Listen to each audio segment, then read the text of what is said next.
shock. It has been nearly 3 months since we all witnessed this scene. We were all praying for the driver in that semi and her rescuers, hanging on every second. And hello, everybody. Thank you very much for joining us tonight at 6. I'm Doug Proffitt. And now you're going to meet her for the very first time. She's telling her story in this WHAS 11 News exclusive interview. It's the miracle on the 2nd Street Bridge. The driver of that semi that hung over the Ohio River for a scary 40 minutes suspended, not knowing if that truck would give way any time. I sat down with Sydney Thomas just this week for her very first interview, joined by WHAS 11 journalist Shirlene Shanklin and photojournalists Philip Merle and Paul Dunsford. With her okay, we met back overlooking where the world watched it all happen. This is a big moment for you. This is the closest I've been to it, but...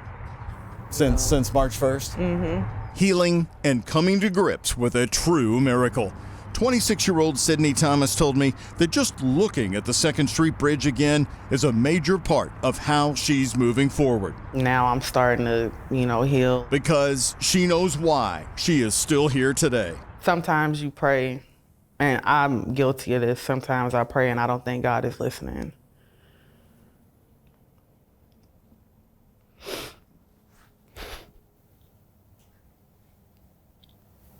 But he was that day.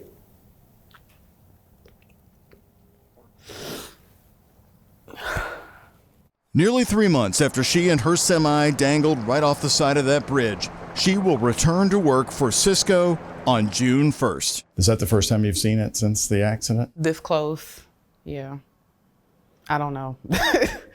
I just, it is kind of hard to look at, but I'm not there. I'm here. It was Friday, March 1st at noon. She says she was behind schedule. It happened, and it happened so fast. To get to a delivery on time, she took her company's approved direct route in her semi, the 2nd Street Bridge. A pickup truck in the 2 southbound lanes, he crossed over into the northbound lane, and then he hit me, and once he hit me, he took my suspension out, which meant that it didn't matter which way I turned the wheel. The truck was gonna go whatever direction it wanted to go in. I felt myself veering off to the left, and then I saw myself going over the railing, and I was like, well, this is it. You knew you were going over the railing? I did. Well, not immediately after the impact, but I say like 2 seconds later. I held on to the wheel, and once he hit, because I couldn't swerve into the other lane. That's what they tell you when you learn how to drive a truck. You just keep going straight. It don't matter, because if you go in to turn off, you could make it worse than if you just take it head on. And so I did that. The next few moments would become the event viewed live by people around the world. When I went through the railing, I was like, I was just thinking like, wow, this is crazy. To die like this is, and I really thought that I was about to die. And I was like, well, I can try to hurry up and take the seatbelt off and jump out of the truck if I have enough time to. You were thinking this? When I felt myself going over, I'm like, I'm gonna have to jump. I can't swim either.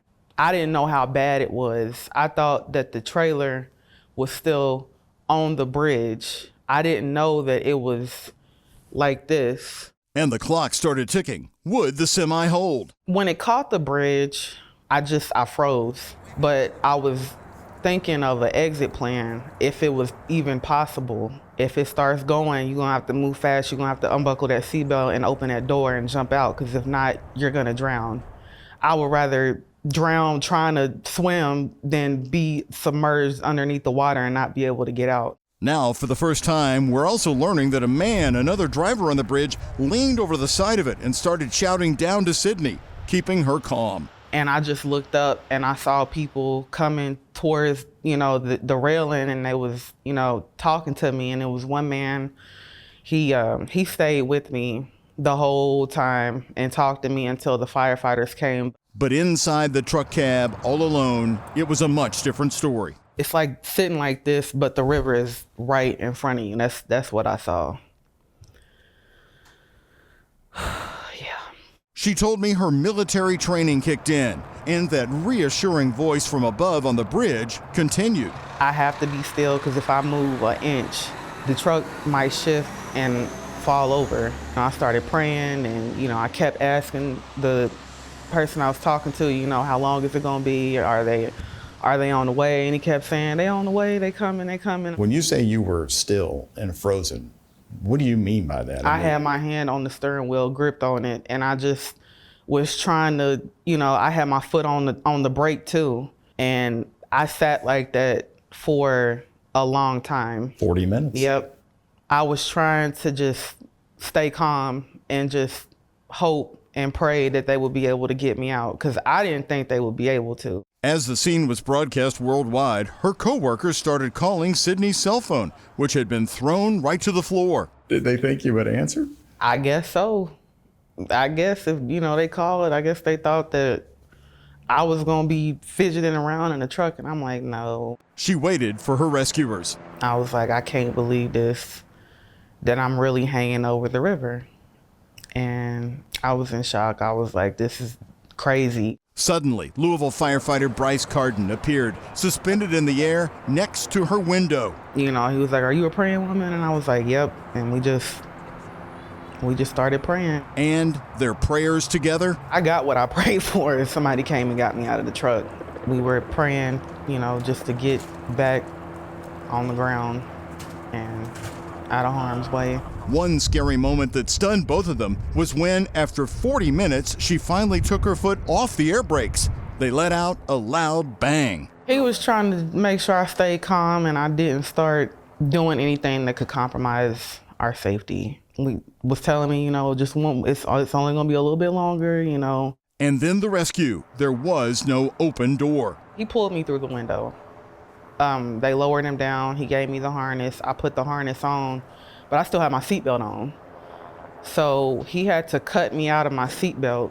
Finally, in the embrace of Bryce, the scene we all watched so closely, the slow rise back to the 2nd Street Bridge. I knew I wasn't gonna fall out, but it was just terrifying to be that high up in the air and look down and all you see is the Ohio River. It was hard. So I tried to keep my head up and not look down. And then the moment. I just kept crying out to God, please, Lord, just give me another chance. The moment her feet touched that bridge. One of the first things I said to them when I got on the bridge was, did anybody die? Even me knowing that this wasn't my fault, I still don't want that on my mind that I was involved in an accident where somebody passed away. She has since reunited to thank Bryce, who has said publicly many times Sydney's ability to keep it together helped him make a quick exit with her. He is a really kind person, and I'm very and brave. I wouldn't have been able to go rappel down off of a bridge I wouldn't be able to do that. I admire him a lot,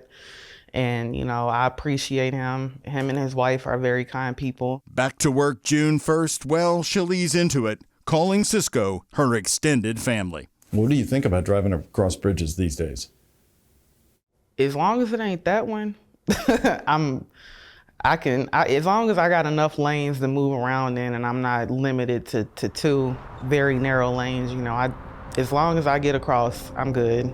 Walking with her, overlooking the place where she stared down death, it's clear Sydney Thomas has no doubts about what made the miracle on the 2nd Street Bridge. I have my moments, but God has me here for a reason, and I have to fulfill my purpose. I can't let something like that stop me from doing what I'm supposed to do for him, because he brought me out of it, and he doesn't want me to just live in fear the rest of my life, and I know that. She is truly remarkable. I do want to say, sometimes in life you do meet people who put our lives in perspective in this big world, and Sydney did that for me, and I hope that's your takeaway from our interview tonight.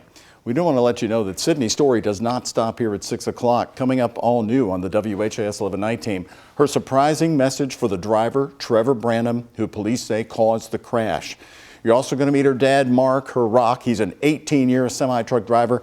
He actually saw the semi hanging over the bridge as he was crossing the Kennedy. And then she is able to laugh at some things like what happened when an Uber driver recently picked her up and was heading right to the 2nd Street Bridge. That's all coming your way tonight on the WHAS 11 night team at 11.